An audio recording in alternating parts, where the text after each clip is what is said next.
हमारा column law vector form कल का टॉपिक था, जिसको मैं शॉर्टली रिवाइज कर देता हूँ। ये हमारे पास Q1 है, ये Q2 है हमारे पास जो मैंने ड्रा किया, और यहाँ से हमने R1 यूनिट वेक्टर ड्रा किया जो from Q1 to towards Q2 है, और R यूनिट वेक्टर ड्रा किया जो कि Q2 से Q1 की तरफ है, और इसका नाम हमने R2 बना दिया। ये यूनिट वेक्टर हमने ड्रा कर दिए, और इन यूनिट वेक्टर्स को ड्रा करने के बाद Q1 Q2 हमें डिटरमाइन जब हो जाता है, तो यहाँ पर Q1 पे एक फोर्स लग रही होती है, जिसकी वजह से Q1 जो है वो Q2 से दूर की तरफ जा रहा है, क्योंकि ये सॉरी अपोजिट चार्जेस, ये सेम चार्जेस हैं। जब हमने दो सेम चार्जेस लिए Q1 एंड Q2, तो इस वक्त ये एक दूसरे को रिपेल करेंगे, और जब ये रिपेल करेंगे तो Q1 पे एक फोर्स लग रही होगी जिसकी वजह से वो Q2 से दूर जा रहा होगा, और इसी तरह Q2 पे एक फोर्स लग रही होगी जिसकी वजह से वो Q2 से दूर जा रहा होगा। हमने अगर फोर्स लिखनी है कि हमने सिर्फ अगर Q1 को डिस्कस करना है, और Q2 को हम बाद में डिस्कस करते हैं, तो Q1 को डिस्कस करते हुए हम यूनिट वेक्टर R12 यूज करेंगे, और Q1 को हम डिस्कस करते हुए कहेंगे कि Q1 पे एक फोर्स लगी, फोर्स ऑन Q, यानी कि जो पहला नंबर है ये बताता है कि 1 पे फोर्स लगी है, एंड फोर्स ड्यू टू ये दूसरा नंबर बताते हैं, और ऊपर हम वेक्टर का साइन लगाएंगे। ये इक्वल टू हो जाएगी, किसके इक्वल टू हो जाएगी, के Q1 Q2 divide by r square. अच्छा, ये फोर्स 1 2 जो है वो लगने, क्योंकि Q1 पे लग रही है, तो इसकी डायरेक्शन क्या होगी, इसकी डायरेक्शन अपोजिट होगी। किसके अपोजिट होगी, यानी ये इस तरफ को होगी, जैसे हमारे पास ये वेक्टर है, तो इधर इसको डिनोट करने के लिए हमारे पास कौन सा वेक्टर बना हुआ है, ये R21 बना हुआ है। तो यहाँ पे R21 की डायरेक्शन जो है वो यही है जो इसकी Q1 के ऊपर लगने फोर्स की डायरेक्शन है, तो इसलिए मैं इसके साथ जो यूनिट वेक्टर है वो R21 लिख दूंगा। और जैसे ही मैंने डिस्कस करना है Q2 को, यानी Q2 के ऊपर जो फोर्स लग रही है, तो Q2 के ऊपर जो फोर्स लग रही है वो डिस्कस करने के लिए क्या होगा, फोर्स Q2 पे लग रही है और 1 की वजह से लग रही है, तो 2 पे जो लग रही है और 1 की वजह से लग रही है, ये फोर्स यहाँ पे मैं लिख देता हूँ, force on and force due to. तो फोर्स 2 पे लग रही है और 1 की वजह से लग रही है, वो किसके इक्वल होगी, के Q1 Q2 divided by r square. और ये कौन सा यूनिट वेक्टर हो जाएगा, यहाँ से R12 जो है ये इसकी डायरेक्शन में लग रही है, क्योंकि R12 की डायरेक्शन इस तरफ है, तो R12 की डायरेक्शन में लगेगी, यानी Q1 से Q2 की तरफ लग रही है, तो इधर मैं यूनिट वेक्टर R12 लिख दूंगा। ये हमारे पास दो हमने स्टेटमेंट्स पढ़ी थी।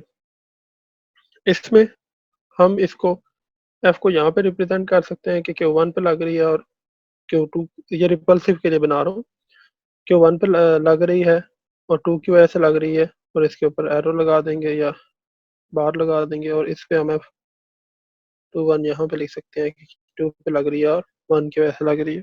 ये फॉर रिपल्सिव है, ये ध्यान में रखिएगा, अट्रैक्टिव के लिए थोड़ी सी चेंजेस आएंगी। अच्छा, अब हम एक R12 के अपोजिट है, R12 इज अपोजिट R21, दोनों एक दूसरे के अपोजिट है, या यूं भी कह सकते हैं कि R21 जो है वो इक्वल टू नेगेटिव R12 के। और इसी तरह से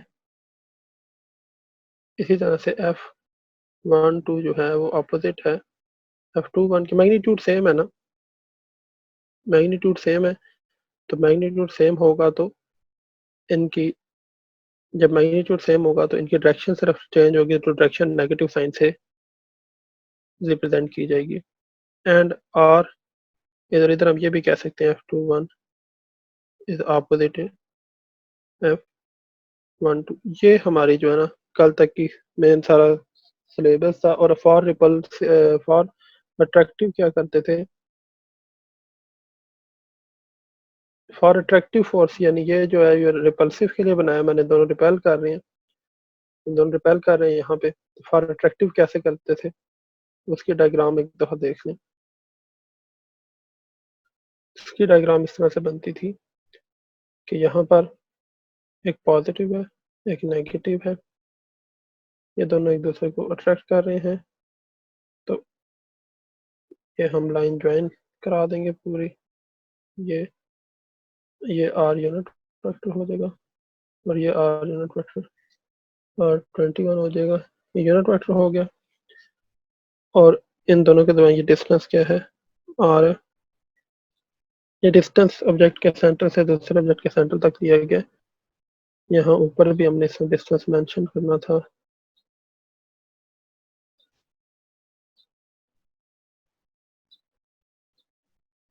ये तो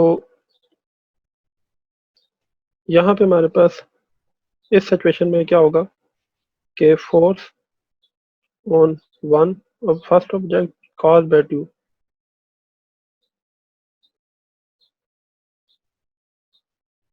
on and this due to, अब किस पे लगी है, वन पे, और किसकी वजह से लगी है, टू पे, और किस किस डायरेक्शन में लगी है, के Q1 Q2, ये कूलम लॉ के मुताबिक ही लगी है, तो ये आर स्क्वायर आ जाएगा। अब यूनिट वेक्टर ये किस डायरेक्शन में है, F12 R12 की ही डायरेक्शन में है, यानी इस F12 R12 की डायरेक्शन में है, तो इसलिए हम इस तरह लिख लेंगे। या हम इसको इस तरह भी लिख सकते हैं, ये अब हमारी चॉइस है।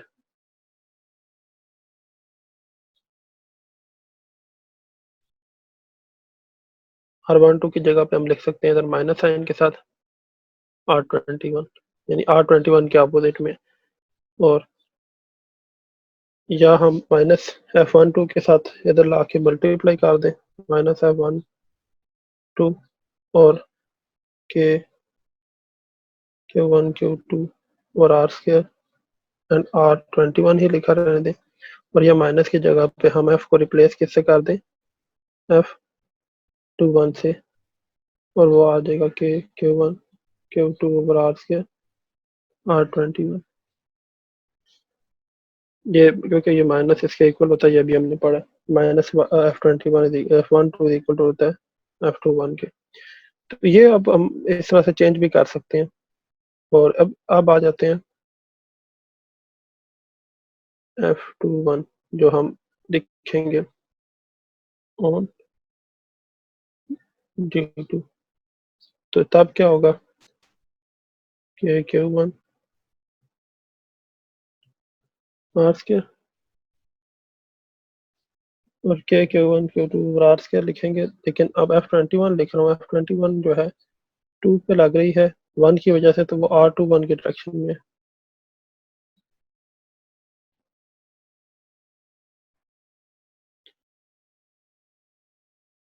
देखिए जो अभी ऑलरेडी के ऊपर मैंने लिखा है ना, वो ही हमें इधर भी 2 1 की तरफ से अगर हम डिनोट करें तो वही एग्जैक्टली सेम ही डिनोट होता है।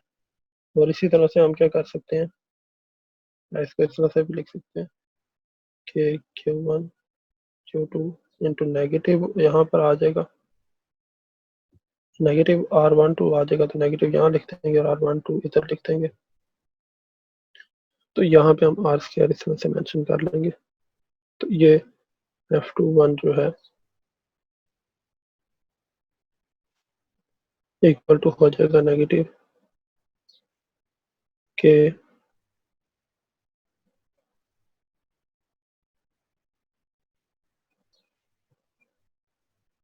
Q1 Q2 बाई R21 का स्क्वायर। तो इसके बाद इसको R से डिवाइड भी किया जा सकता है। अच्छा, इसमें इस केस के लिए देखें कि अब ये नेगेटिव इधर जाके इधर भी लिख सकते हैं,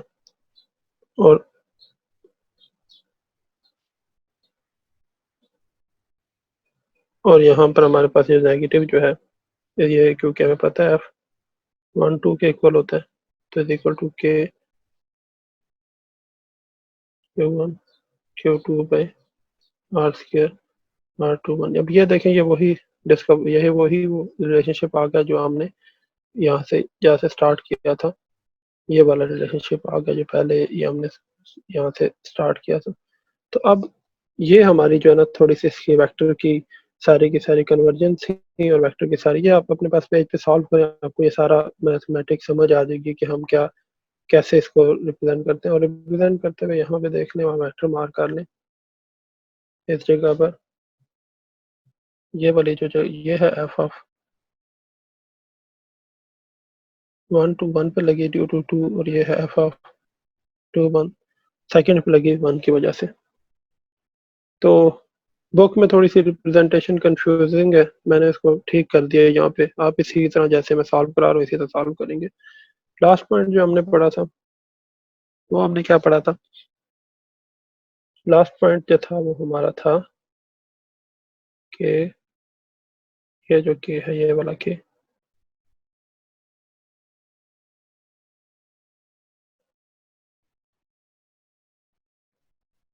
is also represented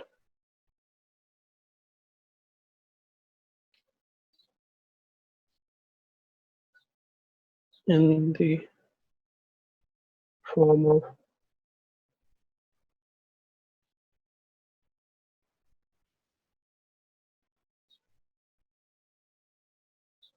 permittivity up with relationship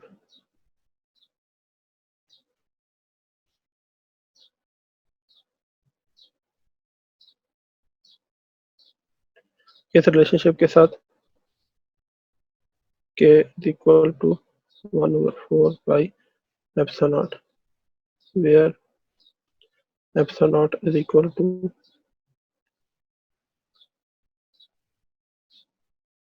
8.85 multiplied by 10 raised to power -12।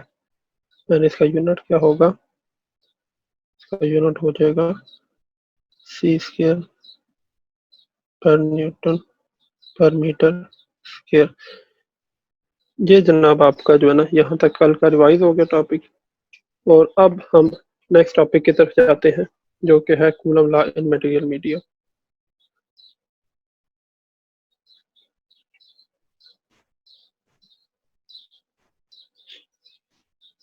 किसी बच्चे का कोई इसमें क्वेश्चन हो वो चैट में लिख सकता है, और चैट टू एवरीवन में लिखना है, क्योंकि मेरे सामने जो है ना वो चैट टू एवरीवन वाली स्क्रीन आएगी, होस्ट वाली नहीं आएगी। और अगर हैंड रेस करना चाहे तो वो हैंड रेस भी कर सकता है।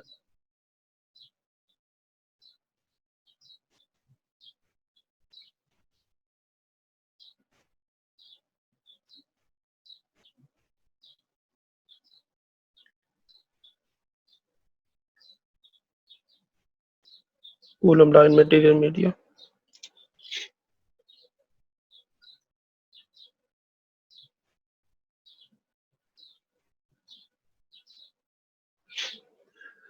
Coulomb law in material media क्या चीज़ है और इसकी जरूरत क्यों आई है? वही नो डैट के, यानी कि हमारे पास क्या था? Constant in used in coulomb law.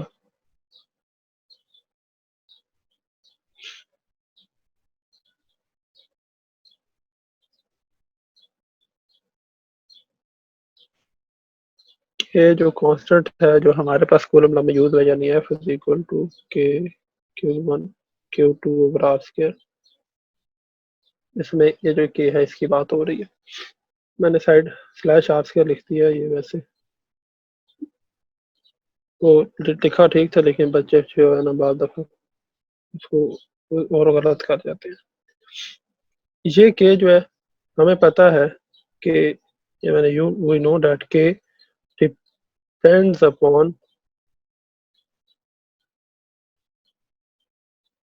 Upon किस पे डिपेंड करता है? मीडिया या मटेरियल मीडिया।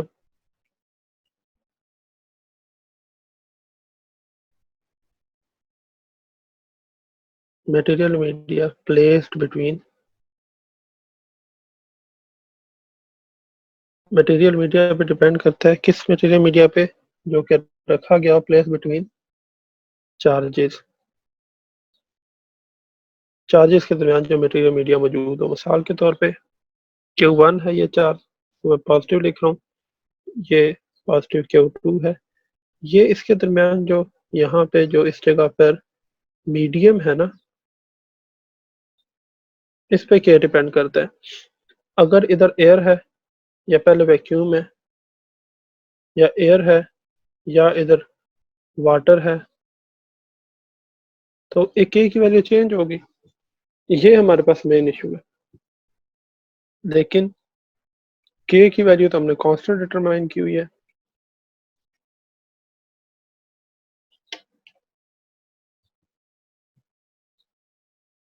अब जब हमने के की वैल्यू कांस्टेंट डिफाइन की हुई है, तो हमारे पास जो चेंज है वो क्या, कौन सा फैक्टर डिटरमाइन करेगा? इस मकसद के लिए हमने क्या किया, के को रिप्लेस कर दिया 1/4 पाई एप्सिलॉन नॉट से, यानी परमिटिविटी से।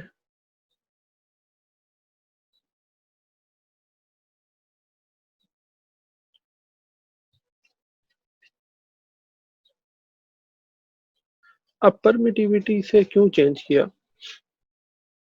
परमिटिविटी जो है, ये पहले से एक डिफाइंड टर्म थी, या बाद में डिफाइन हुई, लेकिन परमिटिविटी का कॉन्सेप्ट एक अलग से पैरेलल एग्जिस्ट करता था। और ये थी हमारे पास the ability of a substance. ये परमिटिविटी की मैं डेफिनेशन भी लिखवा देता हूँ,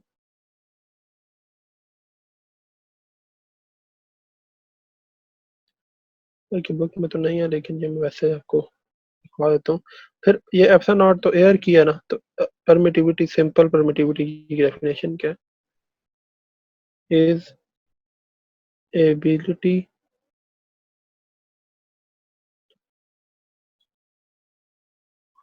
of a substance to store electric energy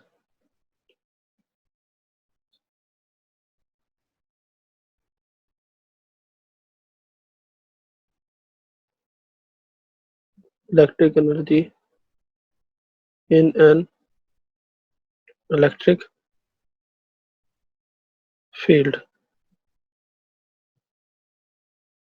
permittivity क्या चीज है? परमिटिविटी है ability of a substance to store electric energy in an electric field. Electric field में जो इलेक्ट्रिक एनर्जी को स्टोर करने की कैपेसिटी है, वो होती है हमारे पास। अब इससे क्या मुराद है कि आपके पास जो है ये पॉजिटिव चार्ज था, ये भी पॉजिटिव चार्ज था, इसके दरमियान जो है, जो इधर इस एरिया में जो चीज ट्रेवल कर रही थी, जिसकी वजह से ये दोनों एक दूसरे से रिपेल हो रहे थे, वो हमारे पास जो असर था, वो इलेक्ट्रिक फील्ड थी। जब कोई ऑब्जेक्ट इसे स्टोर कर लेगा, इस इलेक्ट्रिक फील्ड को, तो ये असर क्या हो जाएगा? कम हो जाएगा। तो वो जो असर कम हो जाएगा, उसका लाजमी बात है कि फोर्स पे असर पड़ेगा। तो अब जब फोर्स पे असर पड़ेगा,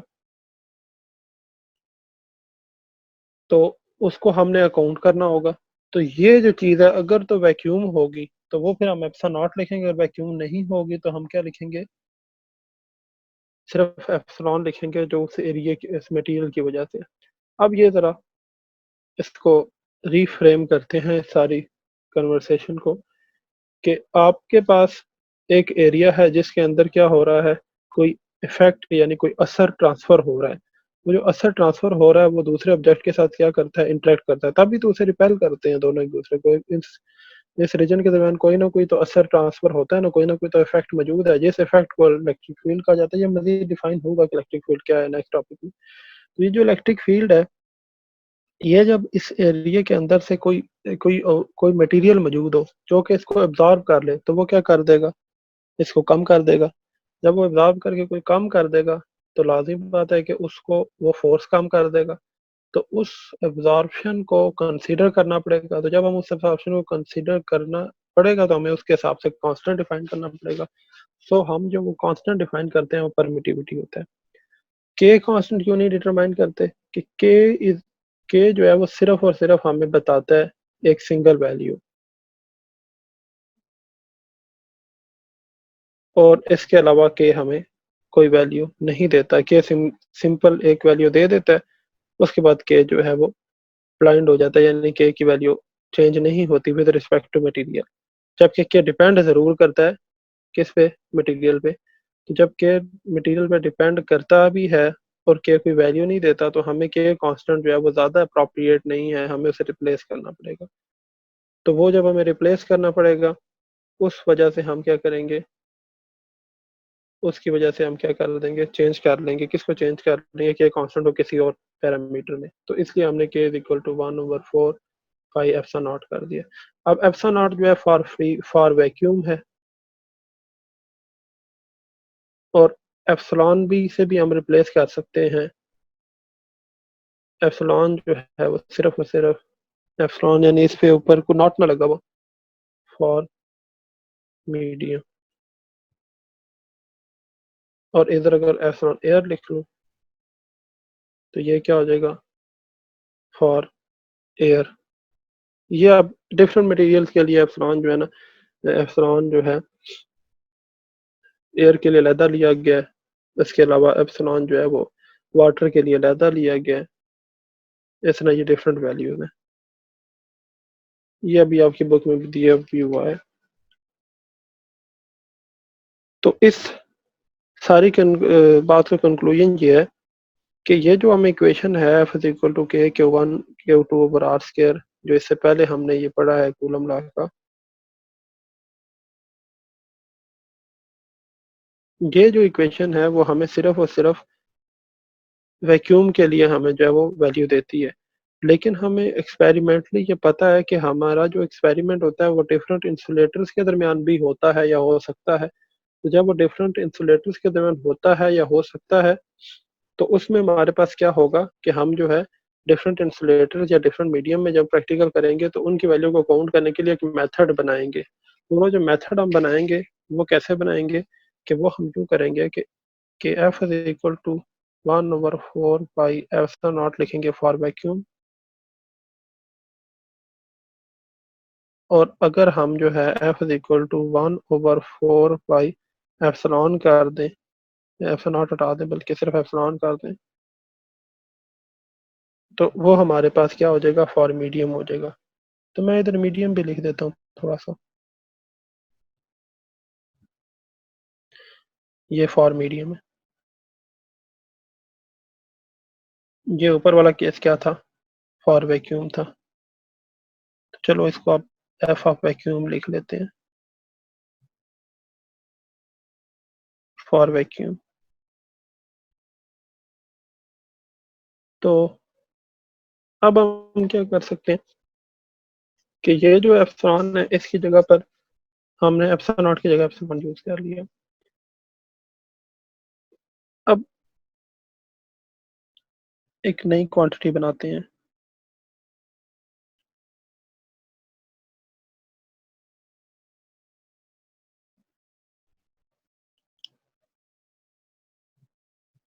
ये रिलेटिव परमिटिविटी।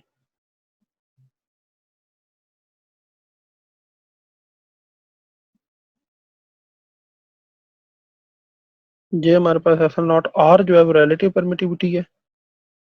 ये हमारे पास जो है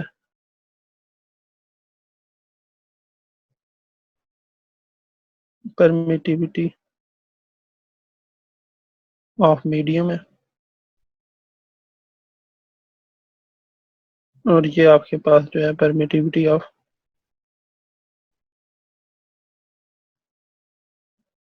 ये परमिटिविटी ऑफ क्या है, वैक्यूम में।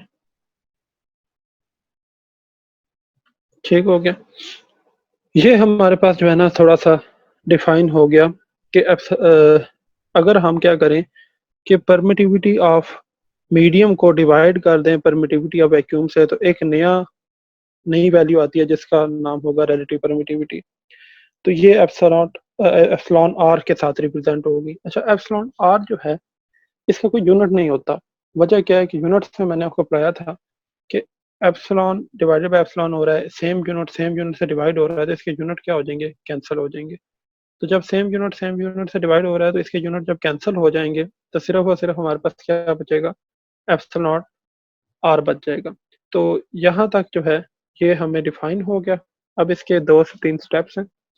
ये क्यों करते हैं रिलेटिव परमिटिविटी, अभी आपको आइडिया हो जाएगा कि हमने ये सारा मामला क्यों किया है।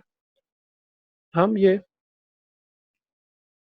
Epsilon r is equal to epsilon naught, ये हमने इसलिए किया है कि हम जो है अपनी कैलकुलेशन को इजी बना सकें। और इसकी इसकी जो डेफिनेशन है अगर वो लिख लें आप, वो ये होगी कि epsilon r is the relative permittivity, it is the permittivity of the medium divided by permittivity of the vacuum. Permittivity of the medium divided by permittivity of the vacuum is the permittivity relative permittivity, यानी हमने दो को divide ही किया है ना, और इसका हम relative या हम कहते हैं कि permittivity of the medium compared to the vacuum of the medium compared to the permittivity of vacuum।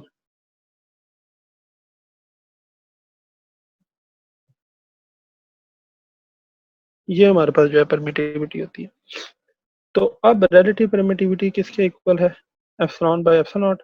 तो ये जो रिलेटिव परमिटिविटी है ये क्यों डेवलप की गई है, हमने क्यों कंपेयर किया कि ताकि हम अपनी कैलकुलेशंस को इजी बना सकें। और ये डायमेंशन लेस है,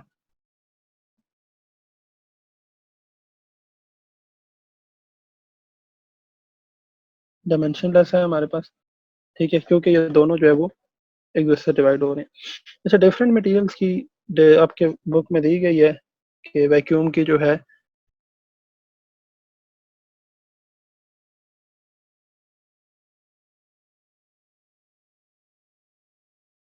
वो 1 है, एयर की जो है यानी ई आर गिवन है वो 1.006 है।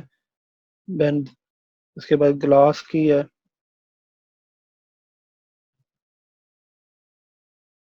ग्लास की जो है आपके पास 4.8 टू 10 के दरमियान होती है, डिफरेंट टाइप ऑफ ग्लास पे डिपेंड करता है।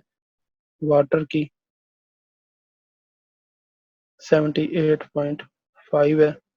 तो ये डिफरेंट वैल्यूज हैं, और इनके कोई यूनिट नहीं है। अच्छा, अब हमारे पास एफ ऑफ मीडियम जो है वो इक्वल टू हो सकता है 1/4 पाई, हमारे पास क्या था पहले, ई था, Q1 Q2 divide by r square था, और आर यूनिट वेक्टर भी था यहाँ पे, अगर हम इसको सही तरह से लिख लें वेक्टर के साथ। तो यहाँ से अगर देखा जाए तो एप्सिलॉन इज इक्वल टू क्या है हमारे पास, ई आर किसके इक्वल है, E divided by E naught, E naught उधर मल्टीप्लाई कर दें, epsilon naught E R is equal to क्या है, एप्सिलॉन के, यानी R is equal to E naught E R. तो ये वैल्यू पढ़ के हम क्या कर सकते हैं, इधर पुट कर सकते हैं, F of medium 1/4 pi epsilon naught into epsilon r Q1 Q2 by r square r unit vector. तो ये अब एफ ऑफ मीडियम जो होगा ये इक्वल टू हो जाएगा, ये मैं वन और एप्सिलॉन आर कॉमन ले लेता हूँ, 1/4 पाई एप्सिलॉन Q1 Q2 और आर स्क्वायर, और आर यूनिट वेक्टर आ जाएगा। और यहाँ से क्या करता हूँ मैं, एफ ऑफ मीडियम, यहाँ पे 1/, ये जो सारी टर्म है नोटिस करें कि ये एफ ऑफ वैक्यूम के बराबर है, ये पूरी टर्म एफ ऑफ वैक्यूम के बराबर है जो हमने पहले टर्म लिखी थी। तो 1/, आर बच जाएगा सिंपल।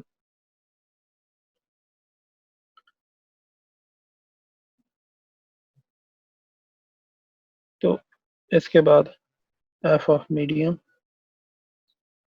इज इक्वल टू है F of vacuum divide by F naught R. यानी हमें अगर वैक्यूम की परमिटिविटी, वैक्यूम के अंदर लगाई गई फोर्स पता है, तो हम सिर्फ रिलेटिव परमिटिविटी से डिवाइड कर दें तो हमें मीडियम के अंदर लगाई गई फोर्स का पता लग जाता है। तो ये वजह थी कि हमने जरा से कैलकुलेशन सिंपल बना ली। हमें जिस एक्सपेरिमेंट की वैल्यू हमें पता है किसके लिए, वैक, वैक्यूम के लिए, जो हमने स्टैंडर्डली आइडियली कैलकुलेट करते हैं थ्योरेटिकली, तो हम वही एक्सपेरिमेंट की वैल्यू जो है वो जैसे ही हम क्या करते हैं उसको ले आए किस में, मटेरियल में, इसके में कोई भी मीडियम या मटेरियल आ जाए, तो उस वक्त जो वैल्यू चेंज हो जाएगी वो हम सिर्फ और सिर्फ ई आर नोट करेंगे इस मीडियम का जो भी इसके दरमियान हम लाए हैं, और ई आर नोट करने के बाद हम इसकी वैल्यू उस ई आर से डिवाइड कर देंगे, तो हमें जो है वो उस मीडियम के अंदर लगाई गई फोर्स का पता लग जाएगा। ये हमारे पास जो है वो टोटल एफ ऑफ मीडियम है। इसमें मैंने रिलेटिव परमिटिविटी का भी कॉन्सेप्ट आपको कोशिश किया कि डेफिनेशन भी लिखवा दूं, समझा दूं, और परमिटिविटी ऑफ मीडियम की भी आपको डेफिनेशन भी समझा दूं, लिखवा दूं उसकी, और परमिटिविटी ऑफ वैक्यूम की भी डेफिनेशन समझा दूं। इसके बाद ये अक्सर शॉर्ट क्वेश्चन में ये आपके पास आ जाता है question, difference between permittivity and permeability. Permittivity आपको समझ आ गया, परमिएबिलिटी नेक्स्ट टॉपिक है, मैग्नेटिज्म पे पहुंचेंगे आपको समझ आएगा। इसके अलावा इसमें से जो ऑब्जेक्टिव में क्वेश्चन आता है, ये आपके ये जो मटेरियल में ये जो कांस्टेंट दिए हुए हैं बुक में, टेबल नंबर 11.1 है, ये आपको याद करना पड़ेगा। ये इसके कांस्टेंट्स भी पूछे जाते हैं ऑब्जेक्टिव में। 11.1 जो है इसमें ये कांस्टेंट दिए गए हैं, वाटर की कितनी है, माइका की कितनी है, ग्लास की कितनी है, बेंजीन की कितनी है, जर्मीनियम कितनी है, ये सारे नंबर याद होने चाहिए। तो इसके बाद इसमें से जो क्वेश्चन बनता है इसकी डायमेंशन, ये डायमेंशन लेस है ये ई आर। इसकी बाद दफ़ा ई आर की ऑब्जेक्टिव में डायमेंशन पूछी गई होती है और नीचे डायमेंशन दी गई होती है, और उसमें एप्सिलॉन नॉट की दी गई होती है, के की दी गई होती है। तो ई आर की डायमेंशन नहीं होती है तो वो बच्चे बाद दफ़ा ई नॉट की डायमेंशन के साथ इसको सॉल्व कर देते हैं, तो ये गलत हो जाता है। ये एंट्री टेस्ट वगैरह में भी अब आता होता है अक्सर आगे यूनिवर्सिटीज वगैरह में। इसमें से यही सारे क्वेश्चन बनते थे। इस पे ये टॉपिक बहुत छोटा सा है, लेकिन इसमें से जो शॉर्ट क्वेश्चन है या ऑब्जेक्टिव है वो काफ़ी सारे निकलते हैं, जिस वजह से इसको मैंने काफ़ी डिटेल से आपको पढ़ा दी है।